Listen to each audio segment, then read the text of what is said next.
அரசு ஊழியர்கள் தங்கள் சம்பளத்தில் 50% ஓய்வூதியமாக பெறும் புதிய ஓய்வூதிய திட்டத்திற்கு மத்திய அமைச்சரவை ஒப்புதல். அடுத்த ஆண்டு ஏப்ரல் 1ஆம் தேதி முதல் அமலுக்கு வரும் எனவும் அறிவிப்பு.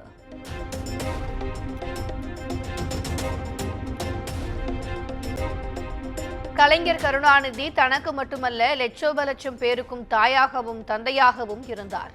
கலைஞர் எனும் தாய் நூல் வெளியீட்டு விழாவில் முதலமைச்சர் மு.க. ஸ்டாலின் உருக்கம். பள்ளி ஆசிரியருக்கு பழைய மாணவர்களை சமாளிப்பது கஷ்டம் என மூத்த அமைச்சர்களை குறிப்பிட்டு நடிகர் ரஜினிகாந்த் கலகல பேச்சு. உஷாராக இருப்பேன், பயப்பட வேண்டாம் என முதலமைச்சர் மு.க. ஸ்டாலின் பதில்.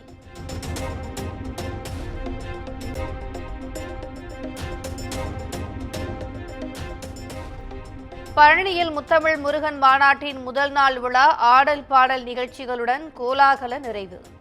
2ஆம் நாள் நிகழ்ச்சி இன்று நடைபெறுகிறது.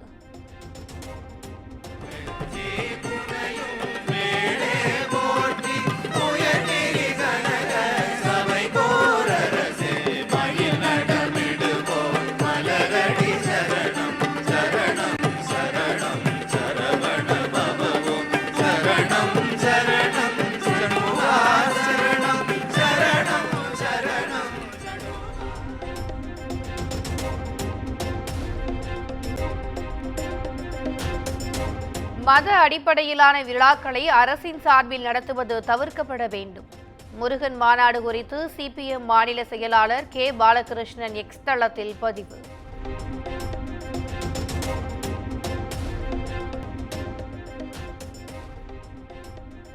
பட்டாசு ஆலை விபத்தில் உயிரிழந்தவர்களின் குடும்பத்திற்கு தலா 3 லட்சம் ரூபாய் நிவாரணம். காயமடைந்தவர்களுக்கு தலா 1 லட்சம் ரூபாய் வழங்கப்படும் எனவும் முதலமைச்சர் மு.க. ஸ்டாலின் அறிவிப்பு.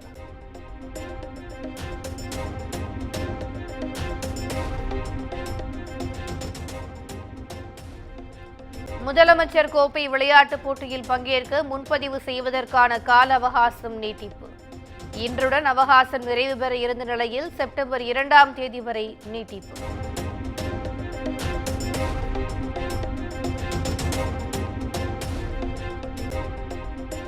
தமிழ்நாடு, புதுச்சேரி, காரைக்காலில் வரும் 30ஆம் தேதி வரை மிதமான மழைக்கு வாய்ப்பு. சென்னை வானிலை ஆய்வு மையம் தகவல்.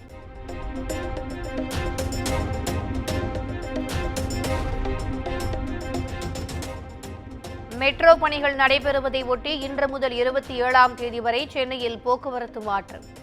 மவுண்ட் பூந்தமல்லி சாலை புகாரி ஹோட்டல் சந்திப்பு முதல் கத்திப்பாரா மேம்பாலம் வரை மாற்றம்.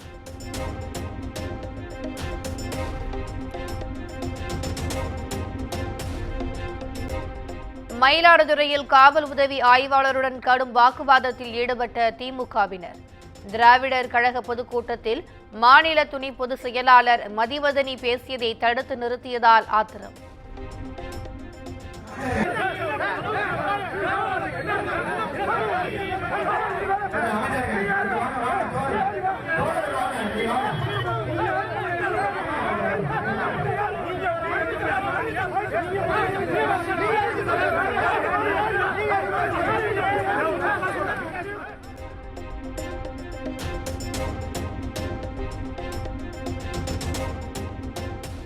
உதகை அருகே தேயிலை தோட்டத்திற்கு மத்தியில் உள்ள பாறையில் குட்டிகளுடன் ஒய்யாரமாக அமர்ந்திருந்த சிறுத்தை.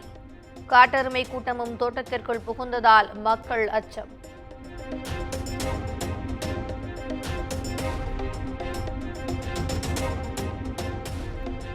டெல்லியில் இன்று நடைபெறுகிறது பாஜக மத்திய தேர்தல் குழு கூட்டம். ஜம்மு காஷ்மீர், ஹரியானா சட்டமன்ற தேர்தலில் போட்டியிடும் வேட்பாளர்களை இறுதி செய்ய இருப்பதாக தகவல்.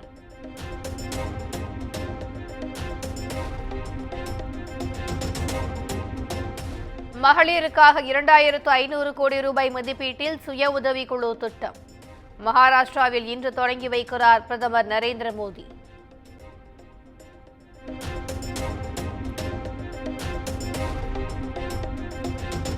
கிருஷ்ண ஜெயந்தியை முன்னிட்டு நாடு முழுவதும் களை கட்டும் கொண்டாட்டங்கள்.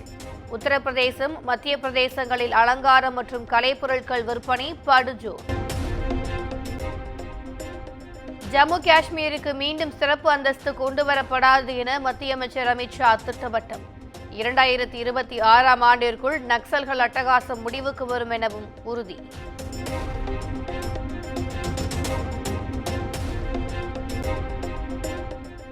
நாட்டில் 90% மக்களின் நலனுக்காக சாதிவாரி கணக்கெடுப்பு நடத்துவது அவசியம்.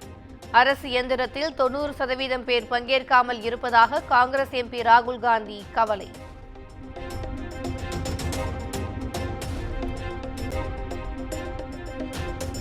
நேபாள பேருந்து விபத்தில் உயிரிழந்த இந்திய பக்தர்கள்.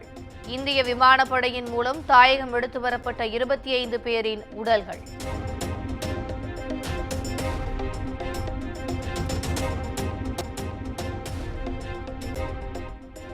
சர்வதேச விண்வெளி மையத்தில் உள்ள சுனிதா வில்லியம்ஸ் அடுத்த ஆண்டு பிப்ரவரியில் பூமிக்கு திரும்புவார். ஸ்டார்லைனர் விண்கலனில் தொழில்நுட்ப கோளாறு ஏற்பட்ட நிலையில் நாசா அறிவிப்பு.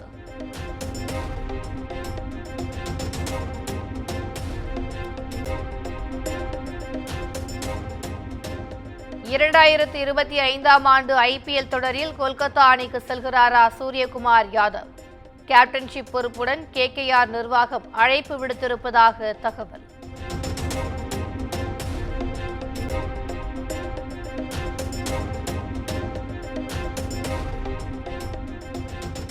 இலங்கை அணிக்கு எதிரான முதல் டெஸ்ட் போட்டி 5 விக்கெட் வித்தியாசத்தில் இங்கிலாந்து வெற்றி.